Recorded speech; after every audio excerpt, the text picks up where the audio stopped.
If your sales are underperforming, before we make a bunch of lead generation changes, there's some things we can address in your sales strategy as a whole that will drastically improve the return on investment you're going to get for all lead generation that you do in the future. So let's say this is your sales process, okay? This means that all the time and money that you put in the top should translate to sales coming out the bottom, right? Here's the problem. Most sales processes are full of leaks, okay? So let's say up here during the sort of engagement phase, you are losing opportunities because you have underqualified lead data. Here's what that means. An underqualified lead means that you might have the right demographic, you might have the right vertical, you might have the right geography, but there's something in this client's psychographic or use case that makes them ideally not a fit for you, which means statistically, it's not very likely they're going to actually pull through, okay? So underqualified is our biggest problem right here. And so you're gonna have a bunch of things just leaking out the side of your funnel. Let's say you do get through there, now you're in your sort of assessment phase, right? You're doing your network diagnostics, you are doing all your due diligence. Here's the problem with that. That requires a lot of energy, not just on your part, but on the buyer's part. So if a buyer has to spend too much energy, burn too many calories to work with you, they're going to get tired, okay? They're going to get buyer's fatigue. So buyer's fatigue happens here.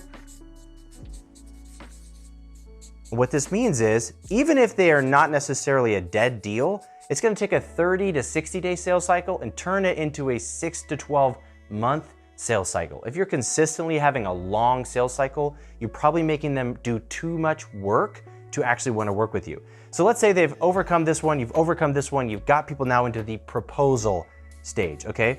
You are working really hard on custom proposals, you're spending all night rehearsing it, you're gonna present it to them, and then what do you hear?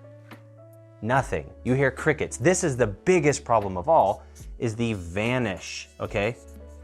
A lot of your prospects are going to just simply hide from you. And if this is happening, once a customer has vanished, there's really nothing you can do to sort of undo that. You can't unsolve that problem. It's a problem that you have to have solved ahead of time. So here's the problem with most lead generation efforts, why most lead gen fails, is something I call the top funnel fallacy. Business owners say, okay, well, if I'm not getting enough sales down here, all I need to do is just spend more time and money up here, right? And I should be able to pull it through. Yeah, that would be great if you didn't have all of these leaks. This means that the more money you spend here, the more money you waste. It just falls right out the side of your process and you have nothing to show for it. So if you're seeing diminished return on your ad spend, it means you are right now falling for the top funnel fallacy. You're doing the wrong thing in the wrong order.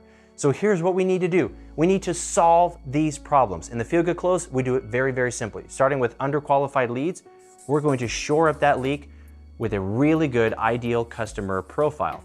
This isn't just user count, city, industry. Now that's like 5% of a real ideal customer profile. We're gonna figure out their psychographics. We're gonna figure out their use cases. What makes them the most likely to benefit from your services? What makes them the most likely to give you more great word of mouth referrals in the future? We're gonna make sure that all the conversations you're having are much more likely to be able to go to the next step, okay? Finally, now we're in this overcoming buyer's fatigue. This is very simple. We just pivot from a product forward process to a need forward process. We become consultants using an empathy-driven discovery process, okay? We're actually going to make it feel good to work with us rather than feel draining. That means that people are going to be magnetized towards you. They're going to be right on your hip all the way through the sales process because they actually feel like their needs are being met. It's very, very simple. Once you make that problem, you'll never have that leak happen again. Finally, we're down to the proposal. And this one actually, to overcome the vanish, we have to learn the zero pressure presentation.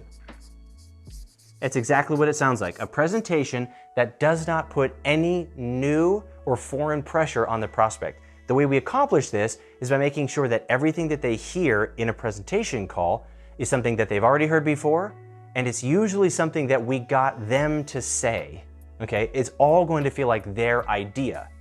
A lot of the MSPs I work with call this the anti-pitch because it feels the opposite of a traditional pitch. In fact, the only time we ever use the word pitch is when we're saying anti-pitch in the Feel Good Close, because we don't need to pitch our product.